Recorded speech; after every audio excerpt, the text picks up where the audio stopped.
เฮียนบอกถ้าไปเฮียนนี่นุกก็คิดว่าก็ทำงานเสิร์ฟหรือไม่ก็แม่บ้านตามงานที่เราเลือกมันก็มีหลายมีเสิร์ฟแม่บ้านมีขายเครื่องขายของมีค่ะแต่ถ้าเฮาเฮียนแล้วเฮาก็จะได้งานแบบที่อันนี้ต้องตามสายที่เราเรียนอย่างเช่นถ้าเราไปเรียนเกี่ยวกับพวกสื่อออนไลน์เกี่ยวกับเขาเอิ้นว่าอีกอย่างก่อนตามมหาวิทยาลัยที่แบบเขาเลือกเฮียนค่ะ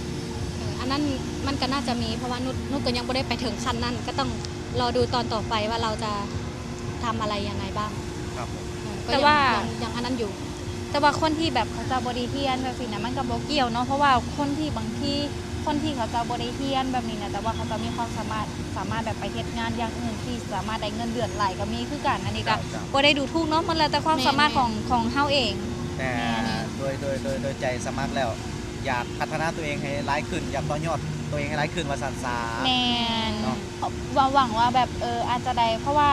คนเฮาที่อยากพัฒนาตัวเองก็คืออยากให้ชีวิตที่ดีขึ้นอยากให้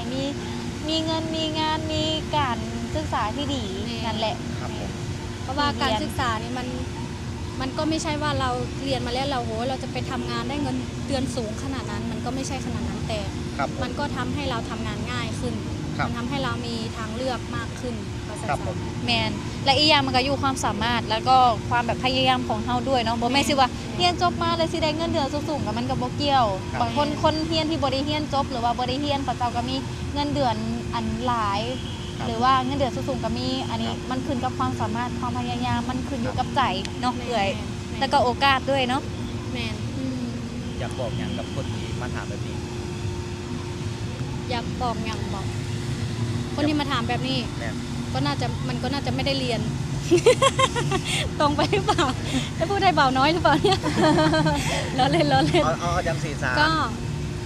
ก็บอกมาอยากจะบอกว่าคือเราก็ไม่ควรจะไปยัดเยียดความคิดแบบเก่าแก่โบราณอย่างของตัวเองนะไปยัดเยียดว่าเฮ้ยมันบ่ได้ดอกเจ้าไปเฮ็ดจังซี่นะมันบ่ได้มันเหมือนไปตัดโอกาสของคนอื่นทั้งที่เขาแบบว่าตั้งใจเนาะทั้งที่เขามีความมุ่งมั่นจริงๆมันควรจะชื่นชมด้วยซ้ำว่าเฮ้ยเด็กมันแบบเขารู้จักพัฒนาตัวเองเนาะบางทีอาจจะดูไว้แล้วก็มันมองดูตัวเองว่าตัวเองนี่ได้พัฒนาตัวเองไปถึงขั้นไหนแล้วก็ไม่ควรจะไปตัดสินคนอื่นไม่ควรจะเอาเกณฑ์ของตัวเองไปตัดสินคนอื่นมันอยู่ที่ความพึงพอใจของใครของมันว่าเราอยากจะพาตัวเองไปอยู่จุดไหนอะไรยังไงถ้าอยากจะไปเรียนเราก็พาตัวเองไปเรียนถ้าไม่อยากเรียนก็ไม่ต้องไปเรียนก็ไปเรียนสายอื่นก็ได้ดีใจบ่เลยยังไงดูดีใจสุดๆเลยเพราะว่าเป็นความฝันของเราตั้งแต่น้อยๆเลยว่าเขาแบบว่ามีโอกาสได้ไปเรียนเขาเห็นคนอื่นแบบว่าไปเรียนเขาย่างไปโรงเรียนอยู่บ้านนู่นน่ะเขาย่างไปโรงเรียนนู่นน่ะไปเก็บผักอยู่นาเพราะว่านานี่นะมันเป็นทางแบบไปโรงเรียนเขากลับไปโรงเรียนเขาก็กินข้าวแบบคำบักไงเลยย่างไปโรงเรียนแต่ตัวเองไปเก็บผักมันก็เลยเป็นจุดที่แบบอยากมีแบบเขาได้อย่างสินะอยากไปเรียนอยากสิบอกสู่คนที่มาคอมเมนต์ฟังแบบนี้เนาะคือน้องนุชน้องแตงอ่อนมีจิตใจที่อยากเรียนอยากพัฒนาตัวเองอยู่บ้านเฮาแต่ว่าบ่มีโอกาสแต่พอมาได้โอกาสอยู่เมืองไทยอยู่ประเทศไทยได้เรียนฟรีแล้วก็ได้งานเฮ็ดงานทำเขาเลยตัดสินใจเรียนเพราะว่าเขามีความฝันที่อยากจะเรียนอยู่แล้วแต่เขาบ่มีโอกาสเพราะเขาบ่มีเงินเอาง่ายๆที่บ้านเฮาบ่มีเงินลำพังสิแบบไปรับจ้างซื้อข้าวกินยังบ่พอว่าง่ายซะ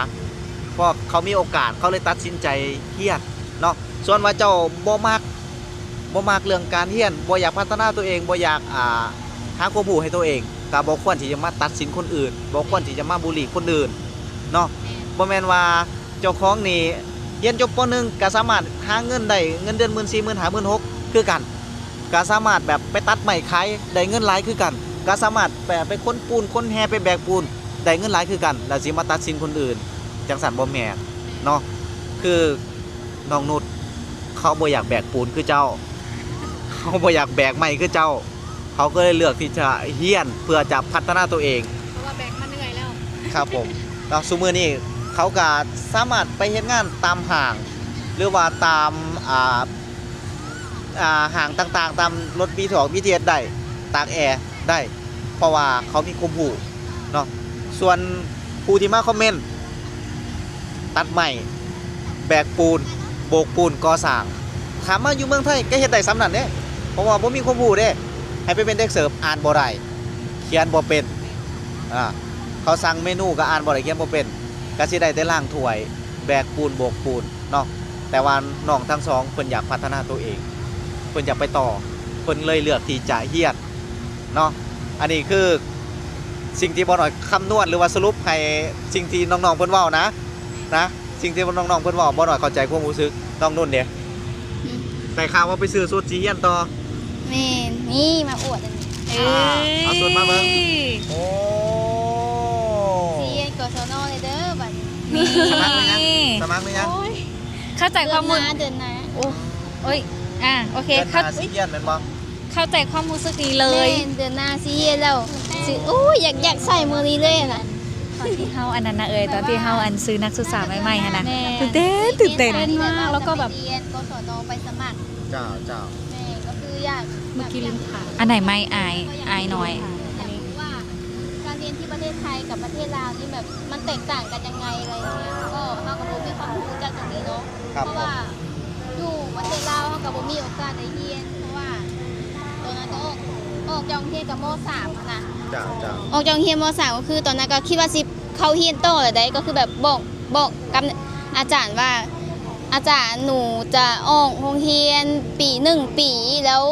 หนูหาเงินเฮ็ดสัมมโนครัวใดแล้วหนูสิกลับเข้ามาอีกอาจารย์เขาเพิ่นก็ว่าอุ้ยมันสิบ่เสียเวลาบ่เนาะ ความคิดนี้เป็นคือหนูเลยเชื่อบอกว่าหนูอะอัน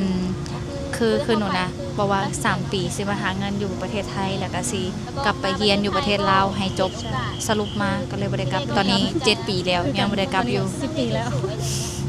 แม่นตอนนี้10 ปีแล้วยังบ่ได้กลับ เรียนกับคนอื่น คือจริงๆน้อง ถือก็ได้ถือก็ได้บ่เป็นหยังล่ะ ก็อยากเรียนต่ออยู่ลาว อยากเรียนต่ออยู่ อยาก แล้ว เรียนม .3 ม .4 ม .5 อยู่ แม่ ลาว แม่แม่อยาก แต่ว่าด้วยความจนด้วยว่าเฮาบ่มีเงิน แม่ เฮาไปต่อบ่ได้ แม่ เฮาเลยตัดสินใจมาเฮ็ดงานอยู่ไทย โดย แล้ววันนี้หันมีพี่ๆเพิ่นแนะนำอย่างเช่นน้องแตงออนน้องนุชชี่แนะนำว่าเอ้ยเราสามารถเรียนต่อได้นะ ถ้าเรามีความฝันที่อยากจะเรียน น้องนุ่นก็เลยตัดสินใจมาสมัคร ใช่มี เรียนต่อ พี่ FC ด้วยคอมเมนต์มาพี่ FC คอมเมนต์ว่าเอ้ยน้องนุ่นตอนนุ่นเปิดซ่องกับพี่โบแรกๆอ่ะโอ้ยยังอายุยังน้อยๆคือโบเฮียนโตอะนะที่ประเทศไทยเรียนต่อกศนได้นะ ครับ ที่ประเทศไทยสามารถแบบเรียนฟรีอะไรอย่างเงี้ย ครับ เพราะเขาเปิดโอกาสให้แบบคนต่างชาติ หรือว่าคนต่างด้าวคนที่แบบไม่ค่อยมีการศึกษา แล้วก็มาศึกษาที่ประเทศไทยได้อะไรอย่างเงี้ย มาต่อได้ ใช่สามารถเอาวุฒิการศึกษาไปหางานที่ดีได้ เพราะว่า จ้า FC คนไทยเขาอยากให้คนที่มาทำงานที่ประเทศไทยอ่ะมีชีวิตที่ดี ครับผม แล้วก็นู่นก็มาเห็นพี่เตงเรียนก็เลยมันก็เลยมีใจอยากเรียน แล้วก็ได้ไปเจอคลิปพี่นุชชี่ ครับ เรียนกศนเหมือนกันก็เลยเป็น FC เขาเลยได้คำแนะนำแล้วก็ได้แรงบันดาลใจมาก เอาจริงๆเนาะเอาจริงๆแล้วน้องๆในความเป็นจริงน้องก็อยากเรียนอยู่ลาวนั่นแหละ ๆแม่น ถ้าหากว่ามีเงินมีทองเนาะมีบ้านมีรถคือคนอื่นแล้วก็อยากเรียนอยู่ลาวนั่นแหละ ๆ แต่ว่าด้วยความที่เฮาบ่มีเฮาเลยต้องหนีมาเฮ็ดงานอยู่ไทยแล้วมีโอกาสก็เลยหยิบโอกาสไว้เนาะส่วนคนสิว่าเรียนจบแล้วไปเตะฝุ่นบ่โกอินเตอร์เอาวุฒิเอาใบปริญญาที่จบจากไทยไปใส่อยู่ลาวบ่ได้ตัวนี้ก็เรื่องของเขาเนาะ แม่ก็เรื่องของเขาเพราะว่าอีกอย่างเขาก็เฮ็ดไม่ได้คิดว่าจะไปทำงานที่ประเทศลาวหรือไม่ได้คิดว่าจะแบบเอาวุฒิการศึกษาประเทศไทยไปเทียบกับประเทศลาวอยู่แล้ว เพราะว่าเราก็ทำงานที่ประเทศไทยเนาะแบบคืออยู่ประเทศไทยอ่ะคือแบบก็เหมือนเป็นบ้านตัวเองอ่ะก็คิดว่าจะทำงานที่ประเทศไทยเรื่อยๆเพื่อเท่าสิได้นั่นได้นี่ก็จนเท่าจนแก่เลยมั้ง ครับ ก็สิไปอยู่ประเทศลาว กว่า อะ กว่าจะกลับไปอยู่บ้านเฮาก็เฒ่าแล้ว เมนบางที่อาจจะแบบมีแฟนประเทศไทยอะไรอย่างงี้ก็อยู่ประเทศไทยไปเลยก็ได้ มาทานนี่เนาะ เอ้าเผื่อ ก็คือเพิ่นวางแผนไว้แล้วว่า30กลับไปอยู่บ้านก็30-40 ปีแล้ว แม่น เนาะ แม่น ก็ แม่น บ่รู้ว่าสิเอาไปใส่อีหยังขนาด ใช่เพราะว่าใจรักประเทศไทยไปแล้ว ครับผม ใช่ บ่แม่นถึงเฮา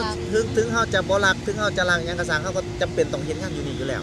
แม่นเพราะว่ามันมีโอกาสที่ดีกว่า ครับผม แม่นเรามองเห็นโอกาสได้เยอะมาก แล้วเราก็แบบมีทางเลือกได้เยอะมาก ครับ มีความรู้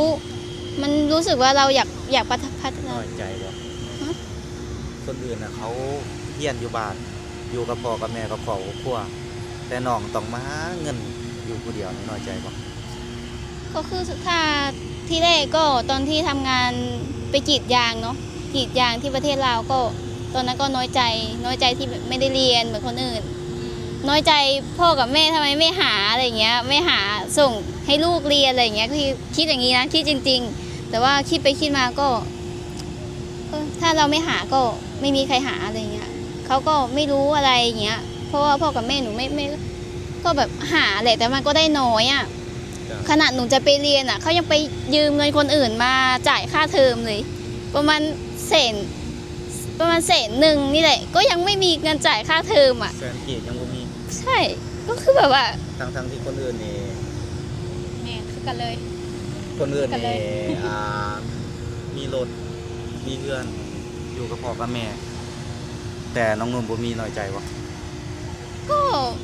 ไม่น้อยใจนะตอนนี้ก็คือแบบก็ดีใจที่เกิดมาจนแล้ว มันทำให้เราเรียนรู้อะไรหลายๆอย่างใช่มันก็แบบท ตัวเองบ่เคยโทษตัวเองบ่ ำโบเคยโทษตัวเองที่เกิดมาจนโบเคย เพราะว่า เกิดมาจน การได้เกิดมาจนนี้เราก็แบบได้เรียนรู้เอาการเอาตัวรอดการได้เรียนรู้หาเงิน มันทำให้เราแข็งแกร่งขึ้น ตอนนี้นี่เวลา6 โมงแรกนี่ครอบครัวคนอื่นเขาอยู่กับพ่อกับแม่เด้แต่น้องนุ่นนี่อยู่ผู้เดียว ก็บ่เป็นอย่าง มันเป็นหยัง โดยแม่นก็คือเราก็แบบหาตังค์แค่แบบเรามีเงินส่งให้พ่อกับแม่ทุกเดือนก็ดีใจแล้วเพราะได้เห็นรอยยิ้มโดยที่แบบบ่ได้ขาดเขินอหย่างนั้นนะคือที่แรกก็แบบขาดเขินเรื่องเงินเนาะแม่นก็คือแบบขาดเขินเรื่องเงินแม่จะจ่ายค่าเทอมให้น้องคือแม่หนูมีลูก2 คนจ่ายค่าเทอมน้องจ่ายค่าเทอมหนูอะไรอย่างเงี้ยก็ต้องไปยืมตังค์คนอื่นเพราะว่าไม่มีเงินเลยก็คือเปิดเทอมก็ต้องไปยืมตังค์ทุกเดือนไม่ใช่ทุกเดือนทุกครั้งที่เปิดเทอมแม่น ทุกมื้อนี้เฮือนแล้วยัง ฮะ ทุกมื้อนี้เฮือนแล้วยัง อย่างก็คือกำลังคิดว่าจะเก็บตังค์สร้างอยู่ แต่ว่ายังบ่แล้วนะคือตัวนี้ยังบ่แล้วเพื่อนน้องนุ่นก็ยังเป็นหลังน้อยๆคือเก่าเลยพี่เอ้ยก็คือมุงสังกะสีแล้วก็มุงหญ้าเนาะคือตัวนี้ก็มันก็ ฝนตกมันก็รั่วนะ ทุกวันนี้ราคายังไม่ได้เนาะราคายังรั่วอยู่ แต่บ่เป็นหยังเนาะสู้ๆเพราะว่าคนเฮาก็ผ่านแบบการที่คน คือต้นทุนชีวิตของคนเฮานี่มันก็แบบ บ่คือกัน บ่คือกันเนาะคือเอื้อยคือกันเอื้อยตอนนั้นก็คือกันคือกับน้องนี่แหละเบิ่งเห็นจังซี่แหละน้องก็เก็บเอาที่ภาพที่น้องเห็นตอนนี้นี่แหละ เอาไปผลักดันตัวเองแล้วก็เอาไปเฮ็ดให้ตัวเองสักมื้อนึงก็ต้องมีเฮือนให้แม่อยู่ให้ได้เนาะก็เก็บออมรอมริบไปแล้วก็ระวังเรื่องของสังคมเนาะเพราะว่ามาอยู่ที่ไทยนี่แม่นอยู่ว่ามันดีมันอันนั้นทุกอย่าง แต่ว่าสังคมนี่มันมีหลายได้น้องเราก็จะต้องเบิ่งแล้วก็จะต้องแบบเก็บเงินให้ได้เนาะบ่ต้องฟุ่มเฟือยว่าซั่นซะแล้วก็มีความมุ่งมั่นอดทนเรียนไปนำเฮ็ดเวียกไปนำเพื่ออนาคตของเฮาก็ขอให้น้องสู้ๆเด้อ เพิ่นเป็นเสาหลักของผม และที่สำคัญก็คือแบบคนเฮาต้องมีรายได้หลายช่องทาง คือตอนนี้น้องนุ่นอ่ะทั้งจะส่งตัวเองเรียนทั้งจะเลี้ยงตัวเองในไทย แล้วทั้งจะหาเงินไปทำหลังคาบ้านอีกทุกวันนี้ฝนตกยังรั่วอยู่ คือถ้าแม่นเฮาไปบ่รอดนะ แม่ ถ้าแม่นเฮาไปบ่รอดนะนี่ผู้หญิงตัวน้อยๆนะเลี้ยงพ่อเลี้ยงแม่เลี้ยงน้องแล้วก็เลี้ยงตัวเองอยู่ห้องเช่าน้อยๆเป็นเฮาไปบ่รอดนะจริงๆน้องเก่งมากนะ น้องถือว่าเก่งแล้วน้อง เก่ง น้อง มาก น้องพาตัวเองมาอยู่ไทยได้นี่ถือว่าเก่งแล้ว ใช่ แท้ๆบางคนนี่อยากมาอยู่ไทยเด้ แต่บ่มีโอกาสหนึ่งก็คือก่อนที่เข้ามามันต้องเฮ็ดพาสปอร์ตเนาะคือมันมีค่าใช้จ่ายมันมีหลายๆอย่างเลย แล้วก็ต้องตัดสินใจต้องห่างพ่อห่างแม่ต้องห่างบ้านมาเนาะคือมันมีแบบองค์ประกอบหลาย ๆ อย่างเลย ที่มันทำให้เราแบบแข็งแกร่งขึ้นมาแล้วเราก็จะมาได้ ก็คือนึกถึงสภาพตอนที่แบบฝนมาแล้วแบบหลังคาเราปิวอหย่างสินะก็ให้คิดตอนนั้นเอาไว้สักมือหนึงน้องบัดน้องมีแล้วน้องสิย้อนกลับมาเบิ่งตัวเองแล้วน้องสิแบบ ภูมิใจเนาะว่าเฮาผ่านมันมาได้ มาอยู่ไทย ตอนนี้น้อง กี่ ก็ ปีละ ต้องผ่านไปให้ได้ มาอยู่ให้มันได้2 ปี ยังบ่ได้กลับบ้าน ยังไม่ได้ ยังบ่ได้กลับบ้านเทื่อบ่ ยัง พาสปอร์ตที่ใช้ทุกวันนี่ทำเองปะ ก็ทำเอง หาเงินทำเอง โดยแม่นหาเงินทำเอง ตอนนี้น้องอายุจะปี ตัวนี้อายุ19 ปี 19 ปีแบกภาระทุกอย่างเลยนะ เก่ง น้องเก่งแฮง คือแบกภาระทุกอย่างเลยนะแล้วยังจะมาส่งตัวเองเรียนอีกนะตัวนี้อะ ใช่ โอ้โห คือว่าน้องมีความมุ่งมั่นตั้งใจ พี่เป็นผู้ชายพี่ยังทำบ่ได้เลยนะ ต้องมาเลี้ยงน้องเลี้ยงพ่อเลี้ยงแม่ อ้ายเรียนบ้างอ้าย แล้วก็มาส่งตัวเองเรียนอีก แล้วก็ต้องมาจ่ายค่าห้องค่าข้าวทุกอย่างเลยนะ มันก็บ่แม่นสิถึกๆเนาะอ้ายแม่นแต่ว่าต้องประหยัดอีหลีถึงจะเก็บได้ แบบโปรเซฟจริงๆอ่ะบ่รอดนะ แม่น โปรเซฟจริงๆอ่ะ แต่น้องคือว่า แต่ เก่ง น้อง ยังน้องยังหาแบบหาช่องทางเฮ็ดแบบ YouTube อีหยังสินะ เฮ็ด YouTube เนาะเพื่อจะหารายได้ เพื่อจะ เสริ หาม รายได้เสริม แต่น้องก็ถือว่าเก่งได้ถือว่ามีเป็นคนที่แบบ คิด ไฟหู้ไฟหาหั่นนะยังจะพาตัวเองไปเรียนอีกก็ถือว่าสุดยอดแล้วเนาะ คิดว่าปีนี้จะได้ราคาบ่ราคาบ้าน ก็คิดว่าจะได้นะพ่อก็โทรมาถามโทรมาถามเพิ่งโทรมาถามไม่แหละเพราะว่าหลังคารั่วอะไรอย่างเงี้ย เมื่อวานนี้โทรมาว่าหลังคารั่วฝนตกวันนี้เข้าสู่หน้าฝนแล้ว เพราะว่าอยู่บ้านบางครั้งฝนมันก็ตก แล้วก็ถ้าฝนตกมันแบบมันอีกแบบมุงออกไปนะมันก็แบบเป็นมุงหญ้านะก็เลยแบบมันก็รั่ว อ๋อ แม่ ทุกวันนี้มุงยาฆ่าอยู่บ่ ไม่คือมันเป็นเรือนไผ่บ่มันเป็นเรือนไผ่ เพื่อ นะ นไทยก็คือเรือนครัว เรือนครัว เรือนใหญ่มุงสังกะสีแอม เรือนครัว แอมแป้นหรือแอมฝา เอ็มฝา ฝาสาร ฝา ปะ เป็นเอ็มเป็นเมนเป็น ก็คือแอม เป็น ใหม่ เอ็มเป็นนะกั กัน นไหม หนูไปตัดอย่างกับหนูไปตัดอย่างอยู่ในเวียงมาเพื่อจะ ไปกรีด เอามาย ง เมนเพื่อจะมาใส่ฝาไหมเพราะตอนนั้นก็เป็นฝาไหมเฮียอยู่อะนะ คือเฮือนที่อยู่ทุกวันนี้ก็น้องนุ่นเป็นคนเฮ็ด ไม่ใช่คือพ่อเป็นคนทำแต่ว่าเป็นฝาไม่เฮียอยู่อะนะ บ้านของแต่กอนหนนะบ้านของ แม่ พ่อแม่ที่เฮาเฮ็ดไว้แต่กอนหนนะแต่ แต่ น้อง ว่า ก็ยั แต่ ง ว่า แบบ เป็นไม่แป้นไม่อย่างนี้น้องนุ่นเป็นคนเฮ็ด แม่น เฮ้ยตอน เปลี่ยน ตอนนั้นน่ะจำได้เลยเพราะว่าอยู่เฮือนไก่เคียงกันเนาะตอนนั้นน่ะอันเฮือนครัวหาจำได้ไอ้เฮือนน้องนุ่นน่ะจำได้บ่ว่าอันไฮเบิ้งอันอยู่ลาวอยู่ไทยเขาใช้ห้องอย่างนะ ยุงเข่าหั่นน่ะใหญ่กว่านั้นหน่อยนึงแล้วก็แบบขาก็สิลมมือใดก็บ่ฮู้แล้วหลังจากนั้นก็ เขาเอิ้นว่า ซื้อที่ดินเนาะน้องนุ่นเอ้ย แม่น แล้วก็ย้ายไปอยู่อันอีกฝั่งหนึง เพิ่นว่าเฮือนซ้ำเราเขา แม่ ขอโทษ น เด้อไอ้ว่าคนไอ้ว่าให้ FC เข้าใจ คือแต่ก่อนในเฮือนน้องนุ่นเนี่ยซ้ำเราเขาแต่น้องนุ่นก็ไปกรีดยางอยู่เวียง แม่น เพื่อมาปรับปรุง โดยแม่น แต่ทุกมื้อนี้ก็เริ่มสุดอีกแล้วหลังคาหัว แม่น ฝนตกหลังคาหัวพ่อก็โทรมาถามเงินนำน้องนุ่นเพื่อจะไปซ่อม ไปซื้อสังกะสีมาใส่ มันเป็นจำนวนเงินคิดว่าเท่าไหร่บ่แพงบ่ เพิ่มมัน5,000นี่แหละ 5,000 บาท 5,000 บาท ทุกเดือนนี้น้องส่งเงินหลายบ่ส่งมาให้แม่ ช่วงนี้ก็บ่ได้ค่อยส่งหลายปานใดช่วงนี้ก็ส่งแค่ให้น้องเฮียนแล้วก็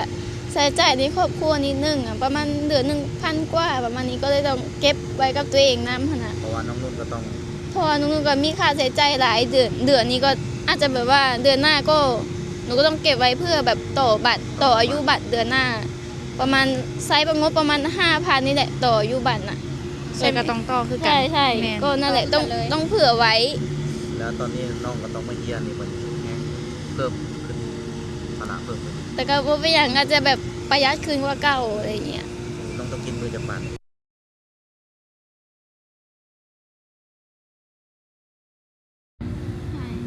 มือละ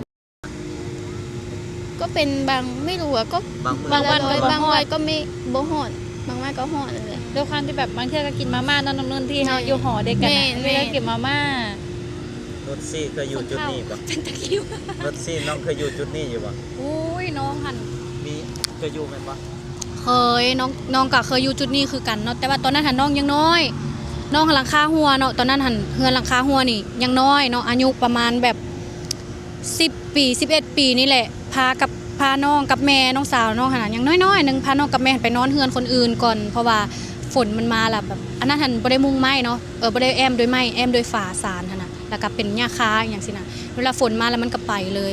อันนั้นคือกันอันนั้นยังน้อยแม่ก็ให้ทั้งแม่ทั้งลูก มีอย่างอยาก ไปอยู่น้ำเขาก็คือกะที่แนะนำกับก็อยากจะแบบให้กำลังใจอะไรเนาะว่าขนาดเอื้อยกะแบบยังพาตัวเองมาถึงจุดนี้ได้อหย่างสินะก็อยากให้น้องแบบว่า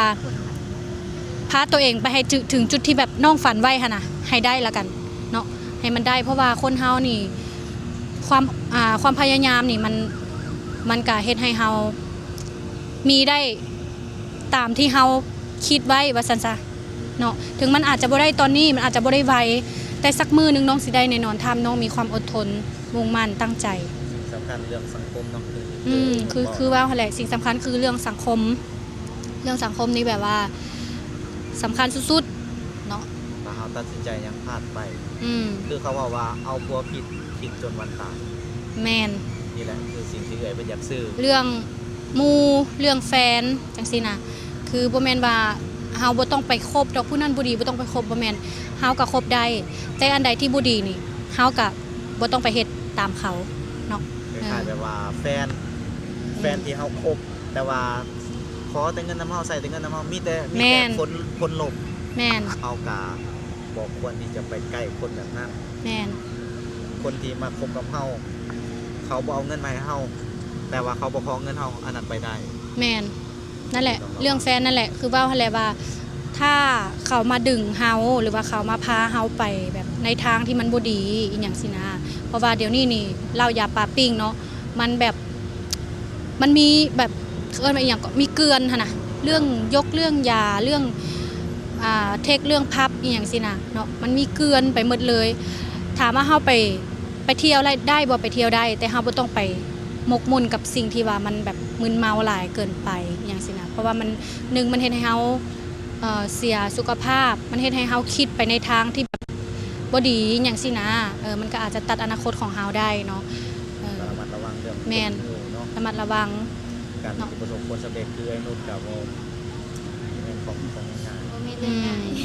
แม่น ๆสู้ๆเดี๋ยวก็ได้แล้วลังคา แต่ไอ้นุชคือเก่งแฮง มื้อนี้ก็คือขอบคุณ FC เพิ่น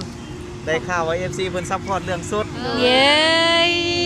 ขอบคุณ สุด พี่ FC นะคะที่ จะไปเรียน ช่วยค่ะสู้นักศึกษาหนูก็ไม่คิดเลยคิดว่าคนไทยจะใจดีขนาดนี้ น่ารักมาก ใช่ อันนี้คือ FC ซัพพอร์ตเนาะ โดยแม่นเพราะว่าเพิ่นยังให้หนูเฮียนตั้งนานแล้วนะยังให้หนูมีการศึกษายังให้หนูมีชีวิตที่ดีขึ้นกว่าเดิม เป็นพวกเราเนาะ หนู คือน้องเพิ่นรับภาระหลายแล้วถือว่ามื้อนี้ FC เพิ่นก็ซัพพอร์ตเรื่องสุดเดี๋ยวอ้ายก็สิเลี้ยงเฟอซะมื้อนี้ ว้าวขอบคุณค่ะ ให้กำลังใจ อันนี้ น้องเพิ่นเนาะ อันนี้คือขอบคุณไว้ก่อนบ่ฮู้ว่าเขาเจ้าสิเลี้ยงเฝอเฮาแล้วยุ่งหลายดิเด้ไอ้นี่ น้อง ขนลุกแล้ว ยุ่งหลายมากเลยอ่ะไปเถอะไป ก็โอเคคลิปนี้ก็ขอบคุณหลายๆน้องนุ่นน้องแตงงอนแล้วก็น้องนุชสิ ขอบคุณค่ะ ขอบคุณประเทศไทยนะคะ ขอบ ที่ คุณ มอ ค่ะ บโอกาสดีๆให้พวกหนูก็คือไม่มีแผ่นดินไทยก็คงไม่รู้จะเป็นยังไง แมนสุดท้ายก็ต้องขอบคุณ ขอบคุณ พี่ๆทุกคนนะคะ ขอบคุณที่สนับสนุนไม่ว่าเราจะทำอะไรก็ช่วยซัพพอร์ตแล้วก็ช่วยแบบที่พี่ๆดูคลิป แล้วก็กดไลค์กดคอมเมนต์นี่ก็ถือว่าเป็นกำลังใจในการที่แบบทำคลิป ใช่ค่ะ แล้วก็แบบเนาะแบบเราก็ทำงานประจำแล้วก็ก็คือการที่มาทำ YouTube ก็เป็นรายได้อีกช่องทางหนึ่งของพวกหนูที่พวกหนูสามารถทำได้ค่ะพี่ อันไหนที่ไม่เหมาะสมที่ว่าบ่ถือหรือว่าบ่ควรเนาะแนะนำว่าเฮาเป็นคนบ้านอื่นเมืองไกลแน่นอนอยู่แล้วบางคำมันบ่ถือคือคำว่ามั่นนี่ก็บ่ม่วนนะ แต่บ่ฮู้ว่าสิใส่คำใดแทนน่ะนะเนาะก็ซอยแนะนำในเด้ออันใดที่ว่าบ่ควรบ่ควรเนาะก็ฝากพี่ FC แนะนำอีกเติมเนาะสำหรับคลิปนี้ก็ขอบคุณหลายๆเด้อ ๆขอบคุณค่ะ สบายดี สบายดีขอบคุณนะคะพี่ๆทุกคนสำหรับคลิปนี้ก็จะจบเพียงเท่านี้นี่ค่ะพี่ๆตอนนี้อยู่ตั้งแต่แบบโอ้ย ตอนนี้ก็น้องก็เนาะ อายแล้วนะคะพี่บ๊ายบาย ได้ค่ะพี่